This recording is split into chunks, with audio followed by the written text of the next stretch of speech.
Listo, estamos grabando. Bueno, chicos, chicas, entonces, buenos días. No sé qué pasará con el resto del grupo. A ver si no sé si de pronto han tenido inconvenientes o están retomando otra vez la costumbre a madrugarse. Acuérdense que pues, parte vital de la clase es el tema de la asistencia y la participación, ¿no? Hace 8 días pues quedamos en esos acuerdos.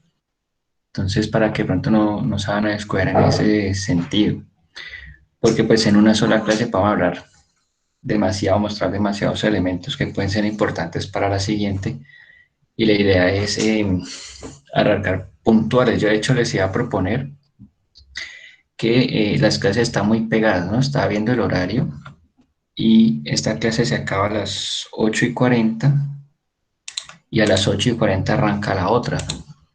Yo les iba a proponer que arrancáramos siempre a las 7 en punto, pero en punto, y acabar a las 8:30 para tener 10 minutos como para, no sé, comer algo, moverse un poquito, porque si no, esto va derecho, el horario está todo seguido.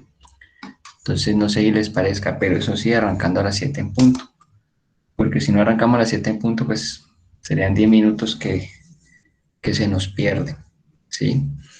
Eh, se están terminando de llegar. Igual, pues ustedes saben que todas las clases se graban, que los profes vamos a estar muy pendientes, entendemos el tema de la conectividad a veces, entendemos el tema de que la lluvia a veces hace pues como sus estragos. Entonces siempre va a haber una grabación de la clase, el hecho es que puedan ponerse al día y no perderse pues lo que se hable en ese espacio, ¿sí? Bueno, y vamos a arrancar entonces oficialmente este taller de audiovisual 1. Está planteado, digamos, para empezar de cero. Yo asumo que todos en algún momento hemos tomado fotos, grabado videos, eh, digamos, de manera intuitiva. Entendemos pues cómo es el funcionamiento, no es una cosa así súper extraña, pero es importante ver desde dónde surge todo eso, qué es lo que hace que tengamos ahora video, de dónde viene, cuáles son sus orígenes, cuáles son, digamos, esas intenciones o lo que hay detrás de toda esa creatividad a partir de la realización audiovisual. Están terminando de llegar eso. Y pues obviamente también, como les decía hace 8 días, empezar a construir un lenguaje técnico con respecto a la realización audiovisual, empezar a construir, digamos, unas nociones que sean bien concretas con respecto a todo esto de la realización y que miremos esta herramienta también como una posibilidad incluso pedagógica, ¿sí? Que en algún momento ustedes puedan utilizar el video como parte de sus clases o como parte de sus entregas, de sus proyectos de grado, que sea, que tengan, digamos, las nociones para poderlo hacer y sobre todo lo que les decía hace 8 días, empezar a mirar y a deconstruir esas realizaciones audiovisuales desde una mirada muy crítica, empezar a mirar ya cuando ustedes van a una novela, una película, lo que sea, ya empiecen a mirar, ok, esta escena la hicieron así, este movimiento de cámara se llama así, para esto usaron eso, ¿sí? Empezar a mirar, vamos a ver también muchos making of, es decir, muchos detrás de las producciones, para que así empecemos a relacionarnos mucho con todo este tema del audiovisual, cómo se realiza eso, y pues obviamente procurar en el periodo del semestre tener nuestras propias realizaciones, que cada uno de ustedes sea su propio director en historias que vamos a crear y cosas que vamos a hacer aquí en Chévere. Entonces, esa es como a grandes rasgos lo que vamos a trabajar. Hoy quiero hacerles como un recorrido histórico y ver cómo de dónde surge esto del video, cómo es que ahora todo el mundo accede a él, cómo es que ahora el video, digamos que está en todos los lenguajes artísticos, sirve también como una manera de registro y como una manera de captar nuestra realidad con muchísimo más detalle que una fotografía. Y muchas veces en tiempo real, pues en este momento yo estoy moviendo mi boca, estoy lejos de ustedes y se ve en tiempo real, ¿sí? Y nos dimensiona como un acercamiento. Entonces vamos a empezar desde cero. Entonces al principio estaba el vacío, toda la energía, no mentiras. Vamos a empezar desde Vamos a irnos bien para atrás. Esperen, aquí les comparto una imagen. De paso, ver qué tanto se acuerdan de las clases de historia del arte.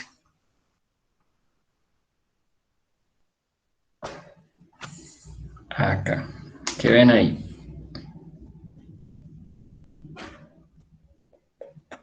Me van a dejar hablando solo toda la clase. A mí me parece que un jabalí. Un Un jabalí, jabalí, ¿qué más? un bisonte. Bisonte, ¿qué Ese jabalí más? va corriendo, porque tiene varios. Le iba a atacar a un venado. Ok. Sí, trataron Bueno, de como darle movimiento, profe, a la imagen. exacto. Ahí ya le dieron en el punto, están, pero están despiertos ya. Sí, ahí me están hablando de algo muy interesante, y es que en esta época, pues paleolítico, estamos hablando muchísimo, muchísimo, muchísimo tiempo atrás, estas primeras expresiones artísticas que hacíamos en las cavernas, uga uga, caverna, fuego, todo eso. Y ya desde aquí es increíble ver cómo primero, pues estamos tratando de captar una realidad, ¿no? De aprender o sustraer de eso que vemos allá afuera, al menos en una forma que represente eso que estoy viendo. Entonces, chévere que estas civilizaciones pues no hacían esto con una noción artística. Ya no decían, ay, voy a hacer este jabalí para que me quede bonito porque soy un artista, no. Ellos lo hacían con unas connotaciones a veces incluso rituales, en las que de pronto concebían atrapar esa realidad mediante estos gestos, ¿sí? Esas primeras representaciones artísticas, que lo hacían obviamente con pigmentos y con cosas que habían en su entorno. De hecho, han encontrado, en algún momento creo que les conté, han encontrado rastros de lanzas, o sea, como que ellos tiraban lanzas y puntas y rocas en el muñequito que pintaban, también como una forma de pretender de que eso iba a suceder en algún momento. Pues ustedes saben que en la época, o sea, era la sobrevivencia, la digamos, la prioridad, ¿sí? Todos los días yo creo que uno se acostaba en la noche diciendo como que sobreviví, porque el entorno era mucho más hostil que el que tenemos ahora. Entonces ahí es muy interesante ver cómo ya ellos comienzan a presentar, eh, digamos, como diferentes elementos. Ahí lo que ustedes mencionan, se ven varias patas, y eso es totalmente intencionado. Es decir, ya había una preocupación ahí por querer representar una realidad, por querer representar un movimiento. Y eso digamos que en algún momento más, muchísimo más adelante, pues puede ser como el principio incluso del stop motion, ¿sí? Entonces bien, bien chévere pues como desde esta época tan lejana ya teníamos una preocupación, o digamos teníamos un interés por querer representar también el movimiento. No por nada le iba a hacer más de cuatro patas al animal. Y es como una forma que nosotros tenemos de representarlo, ¿sí? Eh, digamos que también en muchas civilizaciones se ha tratado de, digamos, como de que esa realidad sea lo más certera posible. En algún momento les comenté que nosotros aprendemos por mímesis, y mímesis es imitación. Siempre estamos mirando, yo miro aquí esta lámpara que tengo y voy a tratar de representarla. Y voy a tratar de mirarla y de captar toda esa esencia y de hacerla lo más parecido posible a la realidad, imitando eso que estoy viendo. ¿Cómo aprendemos nosotros? Imitando. ¿Cómo aprendemos a hablar? Imitando. ¿Cómo aprendemos a caminar, a ser humanos? Imitando todo el tiempo. Y en las artes, pues también, ese interés de mímesis nos llevó a crear el dibujo, la pintura, a crear la escultura y a crear diferentes expresiones plásticas y artísticas que nos permiten evidenciar cosas que estoy sintiendo y percibiendo también de esas cotidianidades. Entonces, en algún momento, eh, por ejemplo, desde Grecia, por ejemplo, ya se estaba intentando hacer esto de una manera mucho más detallada. ¿Cómo así? Bueno, digamos que yo estoy en la sala de mi casa y desde mi sala yo veo un árbol y yo quiero representar este árbol y hacerlo lo más parecido posible en la realidad. Sí, resulta que este árbol logro captar cosas, pero a lo mejor y no es el mismo árbol que yo estoy viendo. Entonces, digamos, desde esta época griega, comienzan a explorar posibilidades técnicas para que quede incluso mucho mejor. Entonces surge, esto es como algo que da un giro también porque es comenzar a plantearse una herramienta. A ver, comparto aquí, es que no veo. Es comenzar a plantearse una herramienta técnica eh, para poder captar esa realidad y aparece como los primeros indicios de una caja oscura. Y vamos a ver cómo esta caja oscura termina permitiéndonos conocer el video como lo conocemos hoy en día, ¿sí? Como de esta cajita pasamos al video. Entonces, por lo menos aquí. Este principio, ustedes pueden hacer ejercicios de fotografía incluso con cajas de fósforos, con tarros de leche, y el principio es el mismo. Es un dispositivo cerrado que tiene un orificio en toda la mitad y la luz lo que hace es condensarse en este punto, es entrar por ahí. Obviamente por efecto de refracción la imagen se va a voltear al otro lado, pero va a reflejarse tal cual y como es decir, en una proporción distinta porque el tamaño pues va a variar y va a estar invertida, pero sobre ese reflejo yo pudiera, por ejemplo, poner un papel y dibujar encima. Desde Grecia ya se estaba pensando en esto, es decir, oficializando el calcar. A veces está muy subvalorado el tema de calcar y es muy curioso cuando uno revisa la historia del arte y ve cómo muchos artistas de hecho calcaron o intentaron calcar la realidad, pero digamos buscando una aproximación a, a mucho más detalle, a mucha más, eh, digamos, un acercamiento mucho más firme a la realidad, a lo que se está viendo tal cual. Entonces, calcar no debería ser como tan juzgado, porque en el fondo es una herramienta, ¿sí? Que obviamente hay que desarrollar la destreza técnica, pero es igual una herramienta de trabajo. Es como ahora cuando uno proyecta con el video bien en la pared y con el video bien reflejado en la pared uno dibuja y luego pinta, ¿sí? Es totalmente válido. Y acá pues obviamente se usó también para personas, para objetos, para tener incluso mucho más detalle. Obviamente técnicamente pues yo puedo también llegar a, a lograr esas proporciones y esas formas con estos ejercicios que hemos visto en algún momento de simetría, de proporción, de encuadre, eh, pero pues digamos que sea un dispositivo que me facilite y que además me ahorra tiempo, pues ¿por qué no usarlo? Entonces digamos que este principio de la caja oscura nos lleva a seguir indagando y a seguir explorando las posibilidades de este recurso. Esperen que no encuentro la otra imagen. Aquí está. No, espérenme un momentico, es que en Google Meet yo no sé cómo compartir imágenes. Tengo que subirlas al, al archivo y se me pierden cuando las voy a compartir. Esperen, yo miro cómo se llama. Pues que acá no me gusta esta vaina. La 03. ¿Cómo vamos hasta ahora? ¿Me escucho bien? ¿Me veo bien? ¿Están despiertos?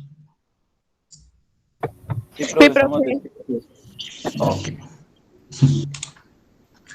Creen que es que me está abriendo la imagen que no es. Ay, Dios.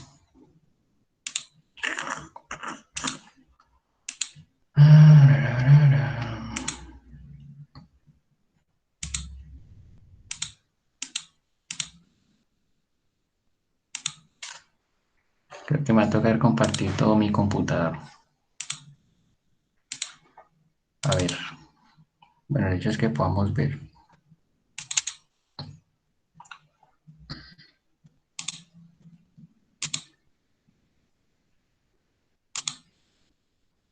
Toda tu pantalla.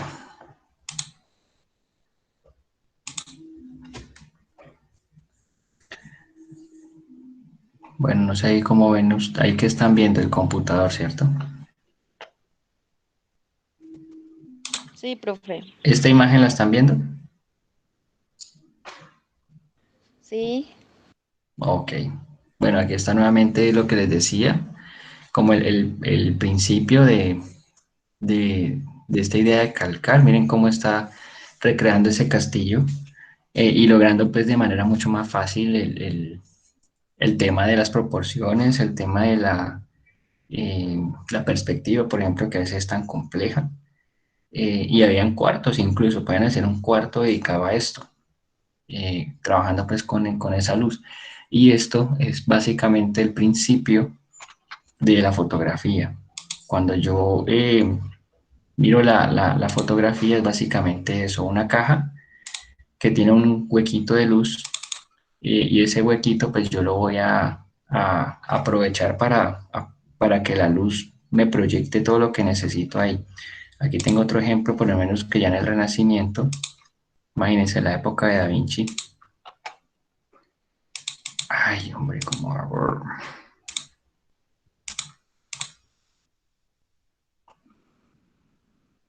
¿Qué vaina con esto? Acá, en la época de Da Vinci, miren lo que hacían. Sí, aquí está la persona parada y la caja oscura, ellos por dentro tratando de recrear lo más fiel posible. ¿Qué pasa con esto? Digamos que esto se comienza a explorar, a aprovechar mucho más como recurso. Paralelo, pues también se está trabajando la parte técnica, paralelo también se está pues creando como muchos componentes importantes, como desarrollando el óleo, y bueno, todo esto que se da en el Renacimiento, por ejemplo. Entonces esto se llega a tal punto de que esa caja oscura eh, nos permite ver también como secuencias. Y cuando hablo de secuencias, hablo de ciertos elementos que generan una ilusión de movimiento. Pues es, digamos que la fotografía es imagen fija, o este principio de fotografía es imagen fija, pero desde antes de que estuviera incluso la fotografía inventada, ya habían dispositivos que permitían, digamos, generar ciertas ilusiones de movimiento. ¿Quién me escribió por aquí? Ok, cierta ilusión de movimiento y vamos a ver de qué se trata. Hay un dispositivo, por ejemplo, que se llama el zoótropo, que les muestro aquí, que está el zoótropo. Y un zoótropo es, digamos, una serie de imágenes fijas que están en un dispositivo que gira y hay, digamos que por un efecto kinestésico uno ve esos salticos de tiempo y uno los logra interpretar como movimiento. Vamos a ver aquí este.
Eso, aquí estamos hablando de siglo XV, XVI, donde este dispositivo pudiera parecer como una especie de juguete y como vieron ahí es un círculo, como una especie de carrete que tiene una secuencia de imágenes. Entonces, por ejemplo, yo puedo hacer esto.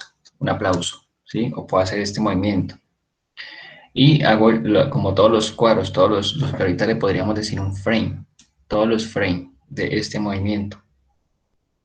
Entonces, básicamente, este es como lo que sería el inicio del cine, que ustedes saben que en realidad es una ilusión óptica de 24 cuadros por segundo, es decir, un segundo, esto son 24 cuadros, es decir, 1, 2, 3, 4, 5, 6, 7, 8, hasta que se produzca el efecto, ¿sí? Son imágenes fijas que al pasarlas rápido mi ojo las percibe, esos lapsos de tiempo donde están separadas, en esas rendijas que hay ahí, pues el ojo lo percibe como movimiento, y eso sería como un principio de lo que más adelante pudiera ser incluso el stop motion. Entonces es muy interesante como desde estas épocas también ya estaban queriendo generar esa ilusión de movimiento, al menos ahí desde el dibujo, ¿sí? Todavía no estaba muy elaborado, pero desde el dibujo estaban logrando pues, ciertos efectos. Y ya se puede considerar como un dispositivo, como una herramienta para generar esta ilusión.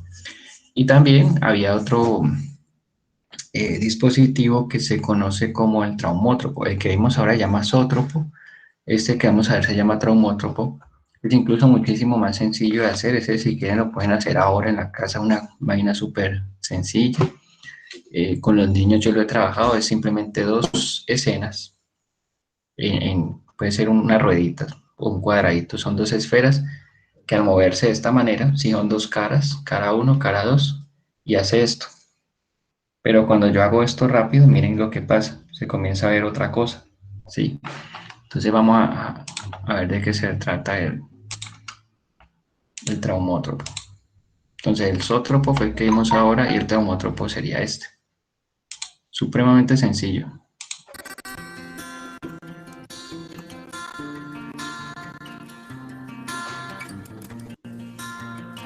Un pincel pintando ya. Lo pongo otra vez. Dos caras, un cauchito, los bordes y lo giro.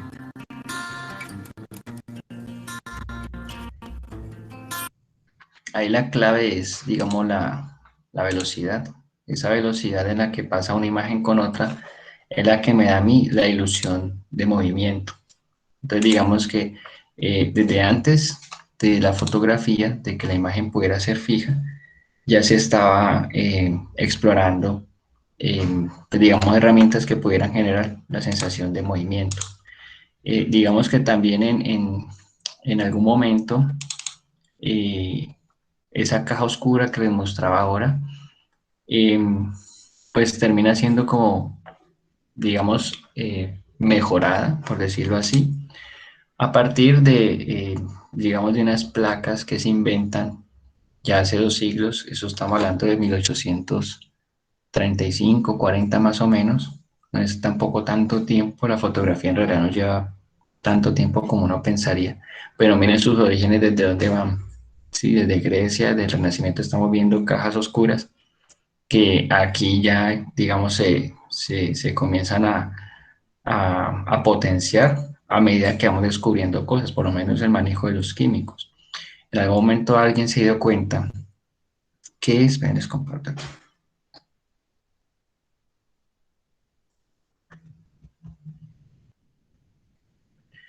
En algún momento alguien se dio cuenta, miren que el principio es el mismo, la caja oscura, una caja totalmente sellada, que no entre luz por ningún lado, sino por aquí.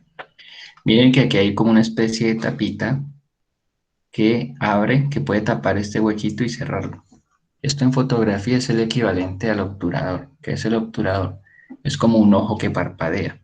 Ese obturador yo le puedo, en una cámara profesional, yo puedo, digamos, como manejar los tiempos de la apertura de ese espacio para que entre luz o para que deje entrar. Y eso es lo que me genera a mí una imagen. Entre más tiempo, por ejemplo, deje entrar luz, más nítida y más información va a haber en esa imagen. Entonces está la caja oscura que vimos hasta ahora, mucho más pequeña, con la diferencia de que por allá un señor Daguerre le da por ensayar unas placas fotosensibles de diferentes materiales, plata y otros materiales químicos fotosensibles, y al colocar esa placa en la parte de atrás de esta caja, pues se da cuenta de que como es un material que reacciona a la luz, todo eso que se refleja ahí se traduce en espacios negros y blancos que van construyendo una imagen. Sí, después este papel pasa por un químico que hace que se fije la imagen. Entonces ahí ya hay un salto de la caja oscura a la fotografía. Ahí ya estamos hablando de que podemos conservar esa imagen. No tengo que dibujarla, no tengo que calcarla porque ya la puedo conservar en un pequeño recuadro que me da mucha información fiel de esa imagen. Cuando eso ocurre, y digamos que el arte mismo también sufre un impacto bastante fuerte y se comienzan a generar una cantidad de digamos, como de formas de querer expresar la realidad de otras maneras. ¿Por qué? Porque imagínense para un pintor eh, enfrentarse al hecho de que ya hay un aparato que puede hacer que la realidad se vea mucho más certera a que yo la dibuje y posiblemente en menos tiempo. Estamos hablando de que un retrato se puede demorar haciéndolo, no sé, 3 días, meses. Si es muy grande, pues incluso años. Hay encargos en el Renacimiento, por ejemplo, que tardan hasta un año en hacer, donde pintaban a los nobles. Eh, y entonces digamos que aquí, en un lapso de tiempo corto, pues cuando hablo de corto estoy hablando de 6, 8 horas, yo pudiera tener una imagen, una foto, digamos con mucho más detalle de lo que pudiera yo captar en pintura y dibujo.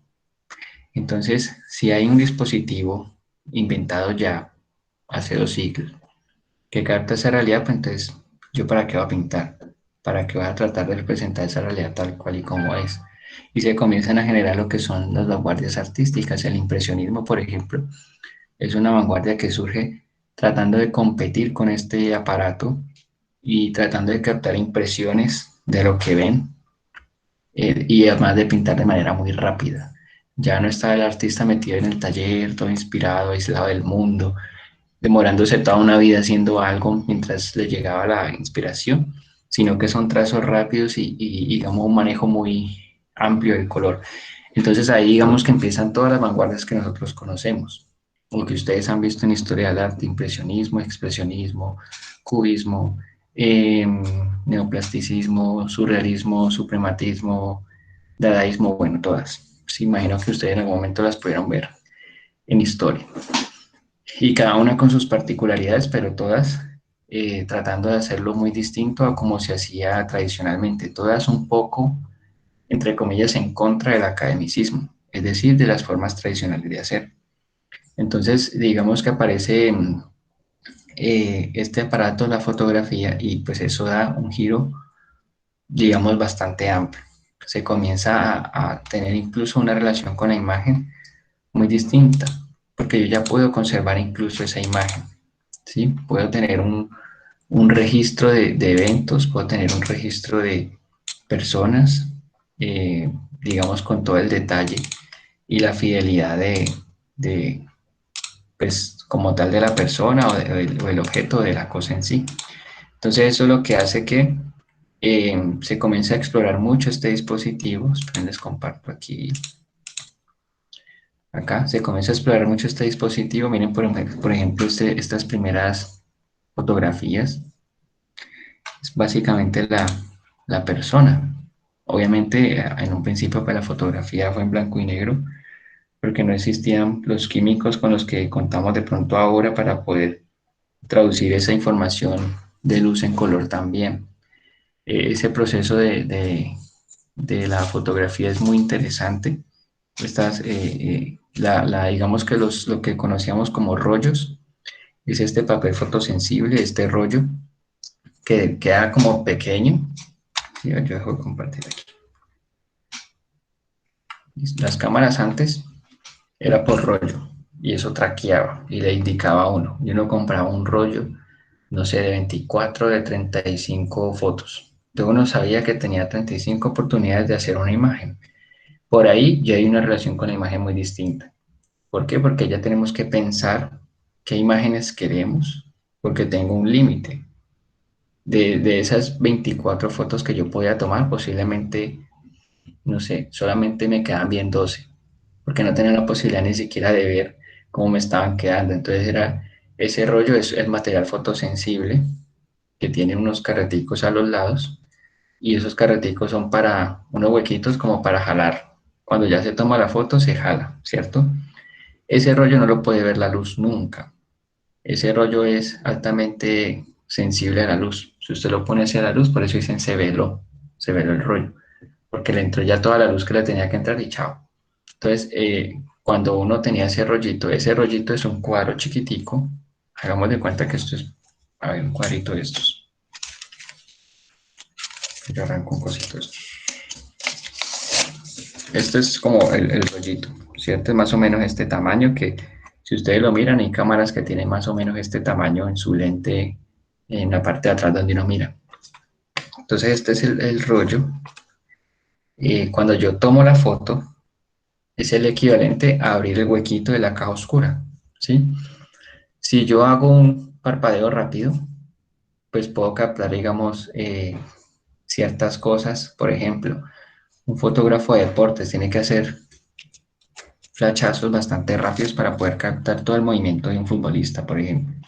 Si yo ya quiero captar un atardecer con toda su profundidad, con todo su detalle, pues tendría que ese parpadeo dejarlo mucho más tiempo para captar mucha más información de luz. Todo el tiempo que la caja oscura o la fotografía tiene el ojo abierto, el lente abierto, por decirlo así, es luz que está entrando aquí. Como esto es fotosensible, pues van a haber unos espacios de luz y unos espacios que van quedando de sombra. Entonces se traduce aquí.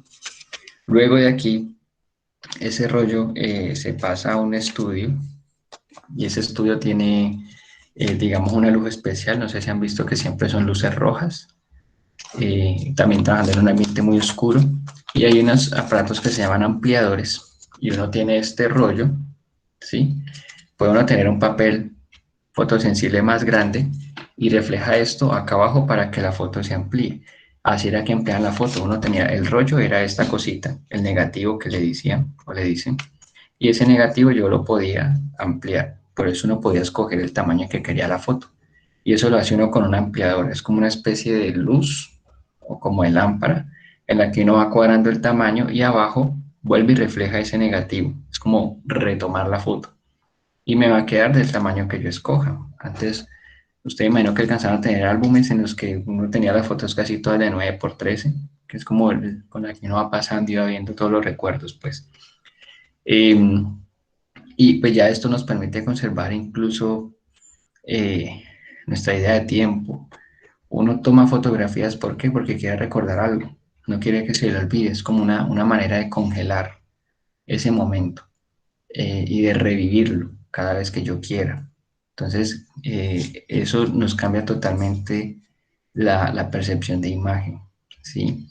Y pues que puedo ver todo el detalle que había en ese momento, digamos, sin perderme nada de lo que había ahí cuando yo estaba, ¿sí? Entonces, por eso siempre vamos a tomar fotos en un cumpleaños, en un evento importante, en un momento muy gratificante para nosotros, recordarlo, porque es congelar ese momento, es una forma de superpoder de congelar el tiempo. Eso es lo lindo de la fotografía. Entonces, este papelito o este rollito ya me permite a mí analizar también la imagen. ¿Cómo hacía analizar? Bueno, pues comenzaba también quitarme muchos tabúes con respecto a cosas que yo de pronto concebía y no son tan así. Un ejemplo de eso es el movimiento de los caballos al correr, por ejemplo. En algún momento de la historia muchas pinturas se llegaron a hacer con movimientos cerrados, por ejemplo, del caballo. Hay pinturas donde se ve el caballo y se ven las cuatro patas así en el aire, pero súper estiradas, porque se pensaba eso.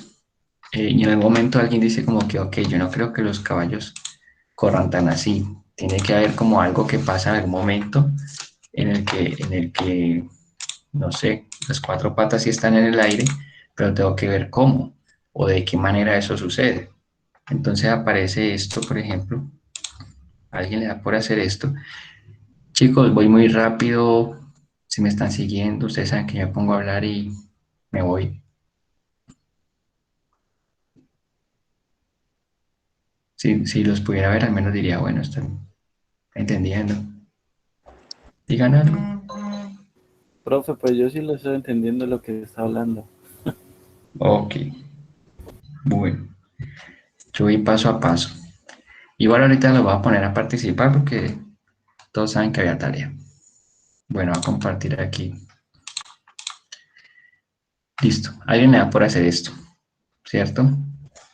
Y miren que se da cuenta con esta secuencia de que las cuatro patas nunca quedan tan estiradas como en algún momento se pintaron, sino que sí quedan las cuatro patas en el aire, pero de esta manera, como en la segunda imagen, ¿sí?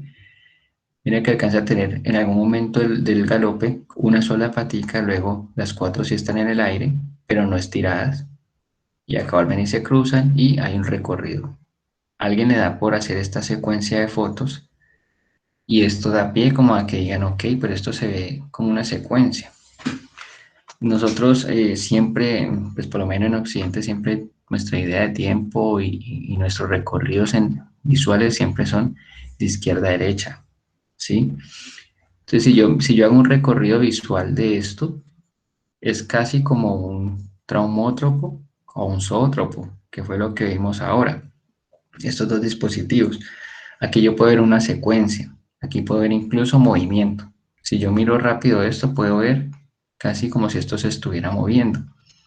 Entonces empezaron a ver eh, que si utilizaban este recurso de la fotografía, si se tomaban varias fotografías de un suceso y luego se ponía a reproducir de manera rápida, pues se podía generar una ilusión de movimiento o captar esa realidad de movimiento. Hay unos hermanos en Francia que les da por explorar mucho esto y terminan construyendo una cámara grandota que toma varias fotos de un mismo suceso y luego lo que hacen es reproducir esto de manera rápida, ¿sí? Para que el ojo perciba esto como movimiento. Eso sería como el inicio del cine. El cine es 24 frames por segundo, 24 fotos por cada segundo de movimiento. Por eso esas películas eran unos rollos. Anteriormente eran unos rollos así grandotes, casi que uno los escuchaba rodar cuando estaba en el cine. Ahora todo eso se digitalizó, pero era, digamos, un proceso también, digamos, súper bonito, como estos rollos tenían todas esas fotografías de la película hecha fotos. Se colocan este rollo y esto también tiene unos huequitos a los lados y se va frito. Todos esos rollos voy a hacer unos huequitos a esto. Y que eran un rollo grandísimo, nada más que unas cámaras especiales para lograr todo eso. Todos esos rollos tienen unos huequitos en los dos bordes porque esto se engancha y lo que hace es permitir, si es un carrete, pues cuando la máquina lo coge lo que hace es engancharse y empezar a mostrar todas esas fotos por una parte, es decir, hay un lente fijo y por este lente fijo pasan todas esas fotos así, ¿cierto? Cuando pasan todas esas fotos así, mi ojo lo ve como movimiento. Entonces, estos carretes es una vaina gigantesca, súper pesada. A veces transportar eso incluso era incómodo. Y no sé si han visto cuando uno ve películas viejas, que a veces se ven como que salen unos rayones o como unas lineecitas o como ciertas cosas en puntos, como unos quemones. Eso es porque no sé, de los 24 frames, 7 se rayaron. Entonces uno ve una rayita que aparece por un segundo, ¿sí? Es decir, que esa raya atraviesa varias fotos o a veces el paso del tiempo pues va afectando este rollo y se ven como ciertos quemones y ciertas cosas que van apareciendo. Entonces digamos que aparece lo que sería el inicio del cine y se comienza a explorar muchísimo en esa parte. Entonces hay un videito que les quiero mostrar que se considera como el primer video hecho en la historia.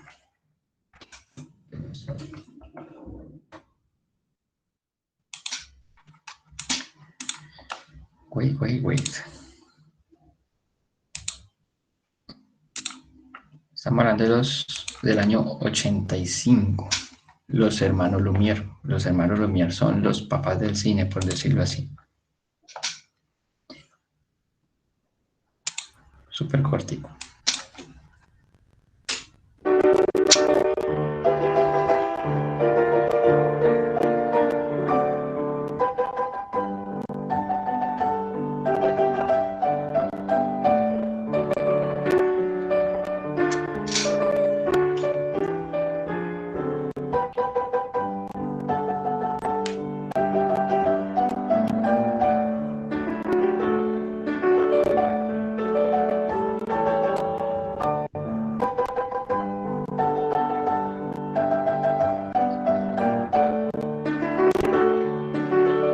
Ya, lo van a traer en un vasito porque está caliente y se me quema. Julia, el micrófono. Ok. Listo. Si vieron, es un video supremamente sencillo. Se dice que en su momento, cuando se proyectó esto, cuando venía el tren, la gente se agachó. La gente como que, wow, ¿qué pasó aquí? Porque pues imagínense, era la primera vez que se veía este tipo de cosas. Era la primera vez que uno podía ver parte de esa realidad que vivimos en movimiento total y con tamaños y con, digamos, las proporciones de la vida real. Entonces fue toda una sorpresa y toda una innovación empezar a trabajar con este recurso, que obviamente a nivel artístico, a nivel creativo, pues comienza también a expandirse y a explorarse. Estos hermanos Lumière comienzan a trabajar este recurso y, y se dan cuenta que pueden contar también historias con esto, de que no es solamente eh, retratar la realidad o como un pintor pintaría un paisaje, sino que pueden ellos crear sus propios mundos también con este recurso. Y de ahí empiezan a hacer todo un trabajo, digamos, exploratorio en un inicio, con lo que sería los primeros inicios del cine. Y ahí aparece lo que es Viaje a la Luna. ¿Qué tal les pareció la película?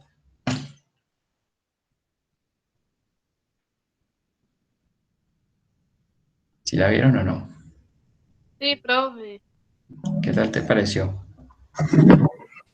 Profe, yo primero no entendía muy bien eso, porque hubo ahí Ujú. me quedé viéndola y pues tenía como o sea, lo que yo capté al principio, ¿no?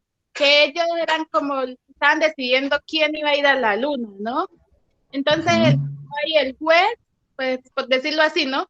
Decía quiénes iban y ellos que no, que estaba haciendo un trabajo y cuando él le quitó esa batola y les dijo que fueran ellos, pues a pararse allá para que decidieran ellos tampoco quisieron. Y en cuanto al enfoque, yo sí miré que la cámara solo, cuando ellos estaban abordando pues esa supuesta nave, la cámara solo enfocaba a la muchacha que tenía la escalera y uno medio los veía cuando entraban, entonces el enfoque sí estaba como, sí parecían como varias imágenes que habían tomado, porque no parecía así video en sí. Ujú. Ok, muy bien, Paola. ¿Quién más? Profe, pues en la película vi pues la imaginación que se tiene como a recrear una fotografía, ¿no? Que por medio de la imaginación puedo llegar a lo real y mirar las posibilidades que hay de crear a través del arte, ¿no? Que por medio de Ujú. bueno, em, y que el cine nos adelanta la realidad, como podemos ver, ¿no? Exacto. ¿Qué más Profe, pudieron Eh, observar? de cómo tratan de recrear escenas y movimientos pues a través de una imagen, ¿no? Y, em, ¿qué más puedo decir? Espérate, pero no es como lo que tengo por decir así. Ok, vale, listo. profe, hola, Dime. Hola, buen día. Profe, Matías. pues la película, pues interesante, ¿no? Pues para mirar que pues fue creada creo que fue en 1902, algo así.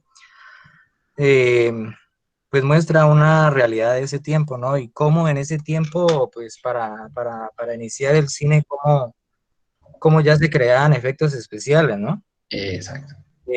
Allí, imagínense, pues uno ve como la luna, la cara, como la cápsula, cómo ellos hacen para trabajar todo eso, ¿no? Y a pesar de que pues no se podía escuchar, no se podía hablar, se trabajaba el lenguaje corporal. O sea, allí 100% fue la kinesia, Ujú. allí, pues, que trabaja el lenguaje corporal y cómo ellos a través de ese video muestran todo lo que, pues, todo un proceso, ¿no?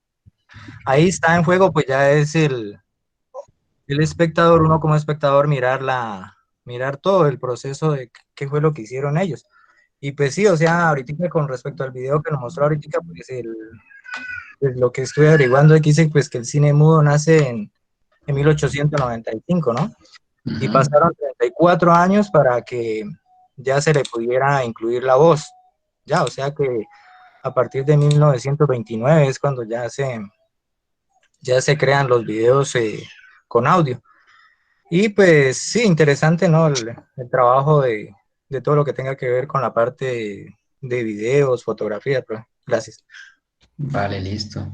Sí, hay varias cosas. Primero, eh, es muy interesante ver cómo creativamente, por ejemplo, resolvían situaciones. Yo imagino que esto tuvo mucho que ver con una influencia muy fuerte de Julio Verne, ¿no? Con Viaje a la Luna. Pues que es también pensarse como que, ok, tenemos este recurso, pues contemos algo distinto, mandemos el hombre a la Luna. Sí, muchísimo tiempo antes de que eso en realidad ocurriera, hay 60 años. Estamos hablando de 1902, 1905, una vaina así, eso es hace más de 100 años. Y dijeron como que, ok, pues usemos estos elementos para hacer de cuenta de que el ser humano va a la luna.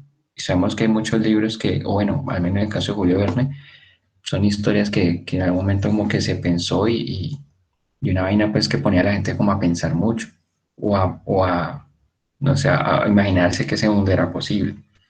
Y estos hermanos pues lo hicieron posible. A mí me parece, por ejemplo, muy bonito a nivel estético todo ese tema de lo que hacen visualmente, eh, generándole a uno esa sensación de que en realidad pasó y de una manera muy eh, recursiva, todo desde lo bidimensional, porque si ustedes se fijan, a diferencia de las películas de ahora, esta película todo el tiempo tiene solamente una toma y si se fijan es muy teatral, es como estar en un teatro. Uno está en el teatro y está sentado viendo la tarima. Uno ve estas películas y es la cámara viendo el escenario todo el tiempo. Y si uno pudiera compararlo casi como en un videojuego, ¿no? Los primeros videojuegos todos eran así. Tin, tin, tin, tin, tin, tin, tin, una sola secuencia, un solo plano. Y este primer cine fue así, fue muy teatral, muy de la mano del teatro. Y la forma en que resolvían, por ejemplo, esa profundidad a partir de pinturas, a partir de fondos. Me acuerdo de una escena del telescopio que está pintado y eso le genera una sensación de que allá hay algo más y es simplemente como un teatro. La escena icónica de esta película, que es cuando llegan a la luna, ¿no? Que es este cohete en el ojo de la luna. Esa escena es icónica digamos, como en el mundo artístico.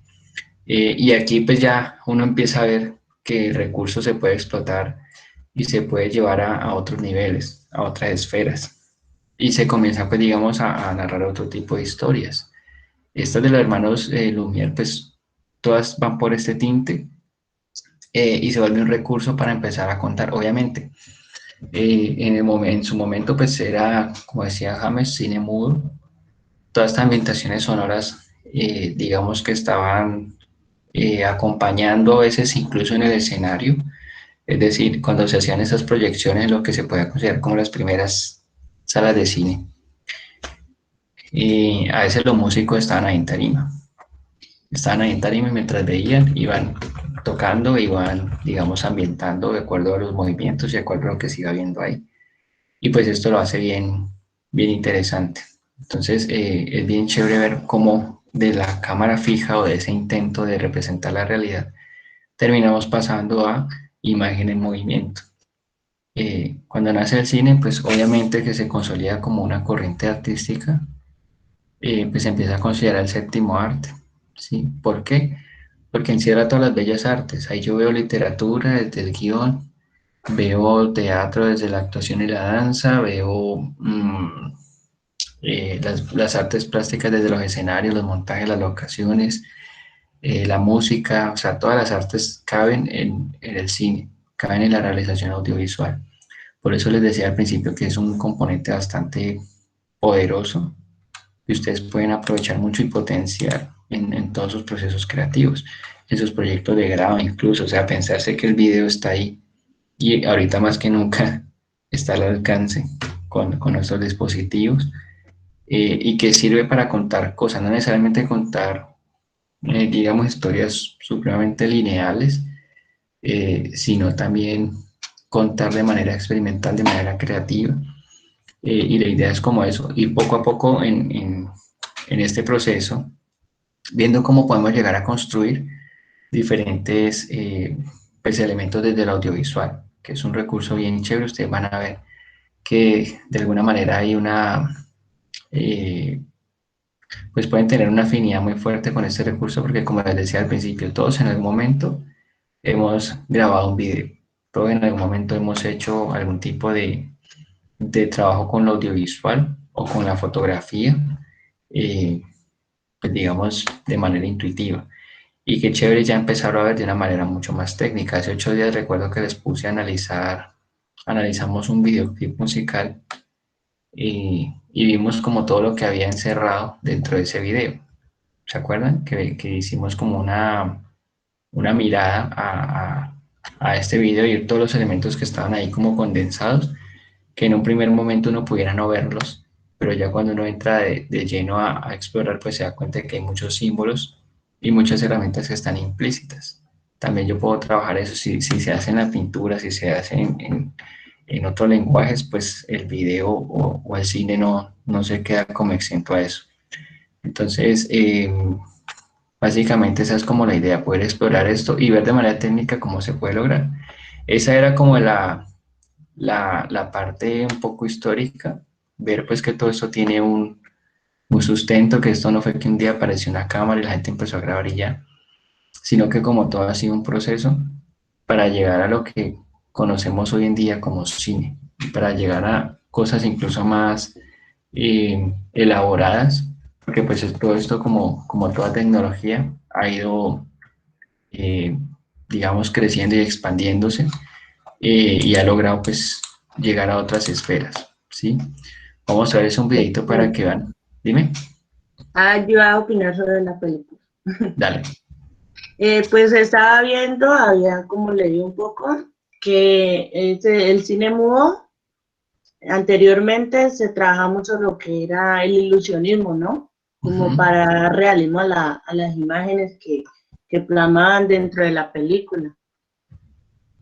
Sí. Y que, ay, se me olvidó lo que así.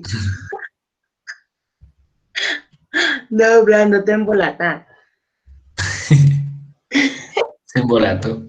No, es que me tienen corriendo acá, unos alatas y lo ponen a hacer mandados ahí. Ah, changos. Sí, Gracias. entonces sí, básicamente eso. Y que, ay, que la mayoría de las películas de esa época eran pura ciencia ficción, ¿no? Basadas pues en el ilusionismo como tal. Sí, pues como un interés pues es como el mismo fenómeno que les decía ahora, o sea, si ya hay un aparato que me refleja la realidad tal cual como es, pues ya por ese lado como que, ok, ahí está la realidad, ¿sí? Como que para qué voy a insistir tanto en ese tema. Más bien pensemos mundos posibles con esto que está aquí y no hagamos lo mismo que está ahí, sino sencillamente permitirse creativamente otras cosas. Por acá alguien me iba a decir algo. Sí, profe, un pequeño aporte. Buen día, profe. Buenos días. Bueno, para mí la película fue una cinta muy, muy entretenedora e innovadora. Combina el viejo teatro con el cine de la época. Es un gran aporte para la historia del cine, ¿no? En la película de pronto pude observar cómo a través de una escena se le puede poner movimiento o recrear movimiento a una imagen. También pude observar que se trabajó el trabajo tanto estético, narrativo y como corporal. Ujú. Exacto, sí. Hay muchos elementos ahí que, pues, es como la base de todo lo que nosotros conocemos ahora como cine. ¿Brandon iba a decir algo? Sí, profe, sino que pues como usted lo dice, pues también hay como cierto, pues no sé, no me parece, porque el hecho de una persona, digamos, de que ya existan las fotos, también hay el proceso de la esencia de la hora de usted crear un retrato, el retratista hacer eso. Entonces yo creo que eso como que puede ser que ya existan las formas de tomar un momento más detallado, pero pues la esencia que tiene de que te retraten, de que te dibujen, eso no lo va a cambiar o no va a cambiar Claro, el sentido. Y referente pues al video también, muchas veces creo que lo que hacían en ese entonces, pues lo del viaje a la luna, también creo que también motivó como para que en algún momento llegase a pasar lo del hombre que fue a la luna. Si fue así como, pues tal vez todo de ciencia ficción en algún momento dio pie para convertirlo en realidad en tal vez ahora o más adelante, o de las cosas que se puedan venir en un momento, pues. claro, sí. Digamos que todo es una evolución que va como muy paso a paso y todo vamos ahí como progresivamente llegando a cosas. El video, digamos que es algo que evoluciona bastante rápido. ¿Por qué? Porque pues esto también avanzó demasiado rápido, ¿sí? Si la cámara no hubiera tenido esos avances en tan poco tiempo, pues posiblemente apenas estaríamos comenzando a ver otras posibilidades del cine. Lo que pasa es que el mundo tecnológico y la creación de diferentes software y todo esto, pues permitió que pudiéramos hacer muchas cosas en muy poco tiempo. Estamos hablando de que el cine comienza a unirse también con mucha vanguardia en su principio, y por lo menos en la vanguardia del expresionismo, muchos artistas utilizaron el cine para mostrar escenas monstruosas, por ejemplo, escenas de este Nosferatu o digamos como unas distorsiones en perspectivas y unos espacios también muy surrealistas. El surrealismo también, por ejemplo, Dalí por ahí le realizó varias cosas con video. Una página loquísima, no sé si han visto Ojo de Perro Azul, ¿cómo se llama esto? Perro Andaluz, donde aparece Dalí, un video loquísimo. Y digamos que sí, se empieza a explorar también como de estas miradas que proponen las vanguardias artísticas del siglo XX. Y ya luego digamos que se comienzan a categorizar, o cuando se oficializa pues el cine como tal, se comienzan a categorizar como géneros. Y la idea también es irlos viendo, ¿no? Que es un Dogma 95, que es la nueva ola francesa, que es el expresionismo alemán, y ver pues qué características tiene cada uno de estos movimientos o categorías, que sería como la estética del cine. Y ver cómo eso fue evolucionando, pues cómo nace Hollywood, que desde siempre fue como un fuerte en eso, que antes de los 50 ya estaba produciendo cosas que hoy en día incluso tienen son una gran referencia para muchas películas nuevas. Eh, y cómo pues también a nivel de registro, por lo menos con el performance, que es un arte muy efímero y muy del cuerpo y del momento y del contexto, el video cómo me permite hacer que eso perdure, cómo el video me permite tener ese espacio de conservar ese momento, ¿sí? Y bueno, para lo que nosotros representa el video, eso es muy raro cuando uno ve videos de uno viejo, ¿sí? Yo recuerdo las primeras veces que me vi en video, para mí fue muy impresionante. Sí, a veces es impresionante escucharse la voz, perdón. Ahorita verse en video una cosa loquísima, y se ha pasado mucho tiempo, más aún. Ahora con este tema de que no todos los días le habla a esta cámara, pues no sé cómo será, pero en su momento sí fue muy fuerte. Y de hecho sabemos lo que representa una cámara. No por nada la gente sigue poniendo nerviosa cuando la van a grabar, ¿sí? Porque es que me van a grabar a mí, o sea, van a coger todo esto que yo soy y lo van a dimensionar y a proyectar en otro espacio, contexto y tiempo, y eso asusta, eso es exponerse mucho, ¿sí? Y bueno, también lo que decía Brandon, obviamente lo que es la esencia del arte no se pierde, solo que sí se transforma. Hay personas que todavía pagan para que les pinten un retrato, no quiere decir que eso anuló totalmente. Solo que sí dejó, digamos, de tener la relevancia que tuvo en algún momento. Nosotros, en algún momento, era importante tener el retrato ahí en la sala, en la nobleza, por ejemplo, tener algo que lo inmortalizara.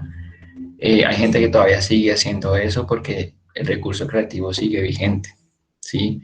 Entonces, digamos que simplemente que el arte se va acomodando y se va como expandiendo a medida que van apareciendo diferentes herramientas. Y nos hemos expandido a tal momento de que ya esta realidad, incluso la aumentamos, no nos alcanza. Esta realidad que tenemos ahora no nos alcanza y tenemos hiperrealidades. Y con este tema de lo virtual y lo digital, pues eso casi que no tiene límites. Ahorita hablamos de mapping, y hablamos de hologramas, 8D, y hablamos de más dimensiones de las que podemos manejar. Desde los videojuegos, desde la computación, desde el internet, todo esto ha volcado, digamos, de una manera muy distinta eh, la forma de crear estas realidades. Ahorita ustedes ven una película, no sé, tipo Avengers, y uno ve cómo baja el extraterrestre, cómo explotan la Casa Blanca, cómo lanzan un rayo de las manos, y uno lo ve tan real que, digamos, en algún momento los hermanos Lumière hubieran tenido que hacer eso, hubiera sido muy sorprendente. Ahorita digamos que ya no está muy acoplado a ese tipo de cosas. Nuestro ojo ya no se sorprende tan fácil como de pronto antes. Sí, yo recuerdo la última vez que me sorprendió algo tecnológico, por ejemplo, fue cuando vi el televisor pantalla plana.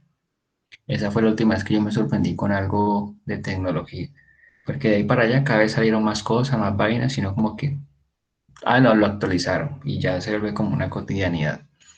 Pero ver cosas por primera vez siempre es, digamos, bien impactante, ¿sí? Y miren todo lo que ha evolucionado este tema de lo tecnológico. Voy a mostrarles aquí, a ver, en lo que estamos ahora.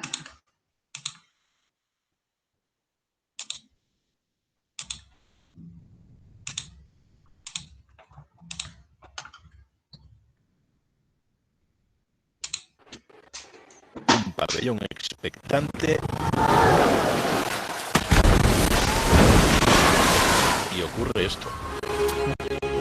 La holografía puede usarse para el entretenimiento, montar nuestra propia partida en la oficina, o si nos apetece, resucitar al mismísimo rey del pop, Michael Jackson. Pero también podemos ver vídeos, consultar el mail, ver la agenda, y esto no es futuro, es presente. En Rusia hay hologramas que avisan a los conductores. ¡Sтой!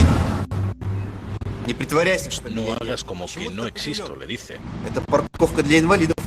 Y les enseñan a respetar las señales de minusválidos en los aparcamientos. Hay hologramas de nuestros órganos para aplicaciones médicas. Manejar un corazón con nuestras manos y ver en su interior ya es posible. Como por ejemplo un dentista o un médico podría hacer una visita virtual dentro de un diente o de cualquier órgano del cuerpo. Con un simple movimiento estamos dentro del diente, pero ¿cómo funciona esta tecnología? Le pedimos que genere un holograma de los informativos de Antena 3. Pues estáis viendo un holograma interactivo a tiempo real mediante sensores de movimiento. E incluso ahora podemos tocarlos. Lo han conseguido científicos japoneses.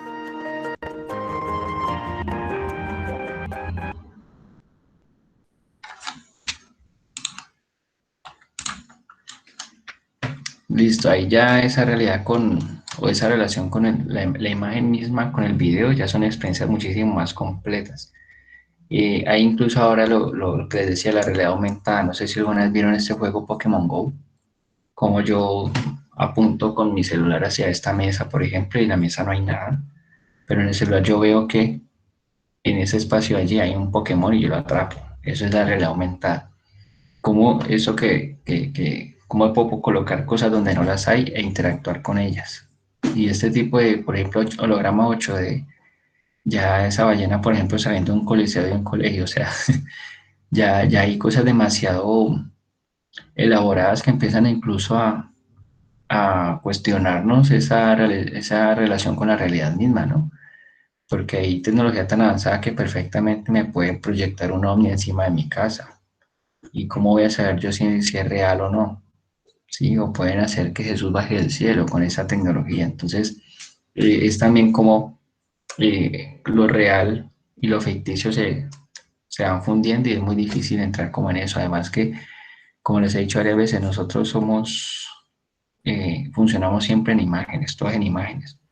Y la imagen tiene un poder muy, muy potente, ¿sí? Entonces, tener ese control de la imagen es bien fuerte, ¿sí? Y bueno, digamos que en términos del audiovisual, la idea es que, como les decía al principio, y hace 8 días, empecemos desde cero, pues desde cero sería esto que estamos haciendo. Desde el Paleolítico ya vimos cómo tratamos de pintar 6, 8 paticas para generar movimiento, hasta esta ballena que sale ahí en un coliseo, hasta esas realidades en las que puedo agarrar un órgano y mirarlo por dentro para saber exactamente dónde tengo que operar. Y es muy interesante pues ver cómo ese salto nos ha permitido eh, pues crecer y que creativamente podemos proponer incluso muchísimo más. Entonces, la idea es comenzar por lo más básico, lo básico que es el tema de la imagen, ¿sí? La imagen tiene, digamos, eh, a nivel académico, a nivel histórico, tiene ciertas eh, nociones para analizar. Y lo primero que vamos a ver es que el cine o el audiovisual, concibámoslo como imagen en movimiento, pero también como una serie de imágenes fijas. Un ejemplo, pongan cualquier película o cualquier telenovela, cualquier vaina, y tómenle un screenshot o pausenla. ¿Sí? Pongamos un ejemplo, no sé, el Rey León, y pausemos el Rey León en una escena y analicemos esa escena como si fuera una pintura, ¿sí? En esa escena, todo lo que hay en ese recuadro pausado, todo eso me está diciendo algo. No es lo mismo si yo encuadro esto, este ojazo, ese tremendo ojo, o estos dos ojazos, ¿sí? O los labios. No es lo mismo. Eso que aparece aquí en este encuadre, eso se llama un encuadre, me está arrojando una información. Y vamos a empezar a ver de qué me habla cada encuadre de esos, ¿sí? Aquí tengo unas imágenes para mostrarles que me hizo. ¿Qué se me hizo? Que vamos a ver que también hay mucha relación también incluso con la pintura. Ahora les pongo esto.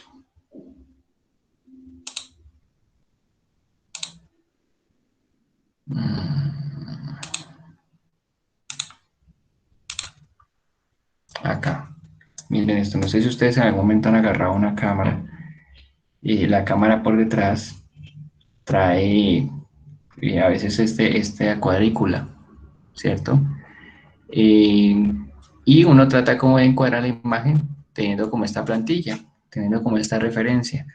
Esto, digamos que en pintura, en dibujo se maneja mucho, es la ley de los tercios. Es dividir una imagen, aquí hay 9 cuadros, 3 partes iguales que se dividen en 3 partes iguales para un total de 9 partes. Y nuestro ojo se va a enfocar muchísimo en las intersecciones.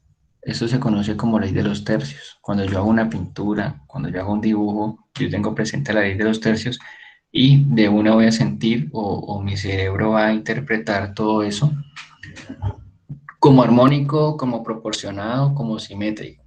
Entonces, esta ley de los tercios me habla a mí de que lo que yo ubique en estas intersecciones va a tener un impacto mucho mayor, ¿sí?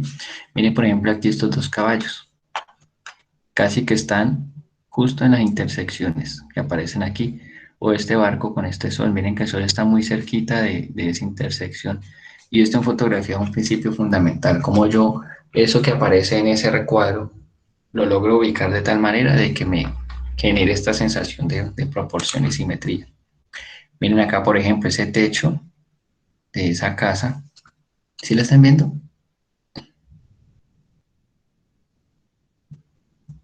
¿Aló? Sí, profe, sí la Sí, estamos viendo. profe. Ok. Esa punta de ese techo de esa casa, miren cómo cuadra justamente en una intersección. Y me da la sensación a mí de total profundidad, armonía y simetría. Además que está bellísimo por el juego de azules. Acá, por ejemplo, también otra. Cuando yo a veces miro una foto o una imagen, me doy cuenta de que hay ciertas imágenes que me fascinan o me generan ciertas cosas a diferencia de otras, y cuando me pongo a analizarlas con la ley de los tercios, pues básicamente es eso, que están en un juego armónico muy interesante y mi ojo busca eso. ¿Por qué el ojo busca eso? Porque es lo que vemos en la naturaleza, es el instinto. En la naturaleza todo tiene una armonía, una simetría, una proporción, digamos, de una manera abismal. Es una cosa eh, que sorprende, ¿sí? Partan una fruta a la mitad, miren una flor, miren cómo crecen los árboles, y siempre hay unos patrones, unas cosas que a uno le generan esa sensación de armonía. Y cuando yo tengo la posibilidad de la imagen acomodarla, también me va a generar eso. Miren aquí este fondo desenfocado y permite que vea todo el detalle de este pajarito, que además está en dos puntos donde esa imagen, digamos, se intercede en esas líneas, esa ley de los tercios. Esto no quiero que se compliquen mucho ni que piensen que es difícil, es simplemente como yo divido una imagen con estas líneas, y donde se unen esas líneas, todo lo que yo ubique ahí, pues va a tener un mayor enfoque. Y si yo manejo esto, todas mis imágenes de ahora en adelante pues van a ser mucho más elaboradas. En acá, por ejemplo, acá, listo. Y con esta ley de los tercios, pues es comenzar a dimensionar eh, la imagen, así estemos hablando de imagen en movimiento, dimensionar cada recuadro que vemos como una pintura. Hagan el ejercicio, miren una película, pausenla y analicen todo lo que está ahí. Hace 8 días les mostré un video de una toma continua gigantesca que hacen, ¿se acuerdan? Y era para que vieran todo lo que hay detrás de una producción audiovisual, toda la gente, todo el recurso, toda la indumentaria que se requiere para generar una escena específica, ¿sí? Entonces, para que de ahora empiecen a tener en cuenta eso, que cada que vamos a hablar de realización audiovisual, todo eso que aparece en un recuadro, en una escena, todo eso que pasa por la cámara, tenemos que pensarlo muy bien y tenemos que construirlo digamos, de una manera muy certera. La próxima clase lo que vamos a hacer es empezar a ver lo que son los tipos de planos. Vamos a ver qué es un plano y un encuadre. Desde la próxima clase en adelante, cuando yo les diga plano medio, ustedes deben saber qué es. De la próxima clase en adelante, cuando yo les diga plano americano, deben saber qué es. Voy a traer muchos ejemplos, a mirar desde la imagen fija y desde la imagen en movimiento, para que comience nuestro ojo a educarse con este análisis de la imagen, para que poco a poco vamos acercándonos a una construcción audiovisual mucho más sólida, y no sea grabar por grabar, sino que ustedes ya agarran su celular y ok, acomódate en plano general, pin, y que ustedes sepan. Vamos a ver, vamos a arrancar por ahí la próxima clase, los tipos de encuadre y los tipos de movimiento de cámara, para que ustedes ya empiecen a construir ese lenguaje. Chévere que tomen apuntes, así sea en un Word, un cuadernito o algo, para que eso se vaya quedando ahí, lo vamos interiorizando. Porque si en algún momento se nos da la oportunidad de compartir juntos en una realización audiovisual, pues yo les voy a hablar es con lenguaje técnico. ¿Sí? Entonces, Tatiana, hagamos un doubling de aquí a allí. Carolina, hágame un traveling de esta zona a esta zona y grábame en plano medio. ¿Sí? Ustedes ya deben saber de qué les estoy hablando y no se me pierdan en ese asunto. No sé si alguien tenga algo para decir.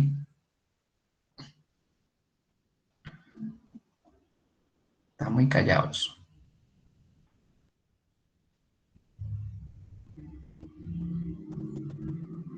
Era uno de los salones que más conversaba en la presencialidad, que siempre estaba diciendo algo, y aquí en la virtualidad como que silencio total. Chicos, bueno, pues dime. Como hablando de como en la historia del inicio que estabas dando, los diferentes tipos de mostrar las imágenes y todo eso, como el zoótropo o el taumátropo. Eso, era muy chévere. Entonces, cuando yo estaba en el colegio, en la esquina del cuaderno, hacía dibujitos como, digamos, cabecita, palito así, y hacía varias escenas, ¿no? Digamos, con el pie arriba, con el pie abajo, y la pasaba como para mostrar como una escena corta, y era muy chévere. Entonces, ahí también se puede mostrar como en el proceso de la velocidad de cambiar la hoja, no así de rápida, sino cogiendo todas y pasándolo así. ¿Sí me hago entender, profe? Un Entonces ahí flipbook. ya era como para mostrar como la imagen. Lo iba a decir temprano, pero tú seguiste ahí. Ok. No sé cómo se llama ese, profe. Eso se llama un flipbook y ese es el principio del stop Para motion. recrear una imagen, ¿no, profe? Ajá, Exacto. ¿cómo se llama, profe? Yo lo Un stop apunto. motion. Es esto, yo dibujo en diferentes papeles y es lo mismo que cuando está lente y pasan las fotos, solo que aquí yo lo hago más casero, hago esto. Y la imagen se ve que tiene una Rápido. secuencia. Eso se llama un flipbook. Hay animaciones enteras hechas en eso y salen cosas bellísimas. El semestre pasado con este curso hicimos stop motion. Entonces la idea es que en algún momento podamos lanzarnos a lo mismo. Pero pues necesitamos empezar a ver todo lo desde cero, pues para construir la base. A mí me gusta que, no sé, a veces me gusta explicar como me hubiera gustado que me explicaran a mí, no tan a la carrera, sino como que, ok, esto nace aquí, es, lo primero que se hizo fue esto funciona así. No sé, yo pienso que es importante como saber todo ese piso, ¿sí? Pero obviamente vamos a hacer unas producciones así que nos vamos a ganar un Oscar en algún momento, una vaina así. Y de este grupo va a salir la próxima serie de Netflix, ¿ok? Claro. Dimensionense en así, piensen en grande, porque pensando en grandes que logran grandes cosas. Chicos, si les parece, por hoy pudiéramos dejar ahí. Tengamos 15 minuticos de receso para que ustedes, no sé, al menos un café, pues, y no nos coja esto así como tan a la carrera. En 8 días, entonces, y vamos a empezar con los planos. Por ahora no vamos a ver más películas ni más videos, sino vamos a ver primero los planos y ya luego sí voy a procurar casi que darles un video semanal, una película semanal, porque sí es importante empezar a educar nuestro ojo. ¿Listo? Listo, profe. Listo, Bueno, profe. entonces estamos hablando pues la próxima semana. Vale, Este profe, video lo voy a... gracias. Vale, estos videos yo a más tardar el día domingo los estaría compartiendo, a más tardar los lunes, ¿sí? Para que tengan la copia, porque creo que están quedando muy grandes y creo que me toca subirlos a YouTube y bueno, hacer una cantidad de cosas. Entonces, bueno, chicos, chao. Chao, Chao, profe, profe, gracias. gracias. Gracias, Chao, profe. profe, gracias. Gracias, esté bien.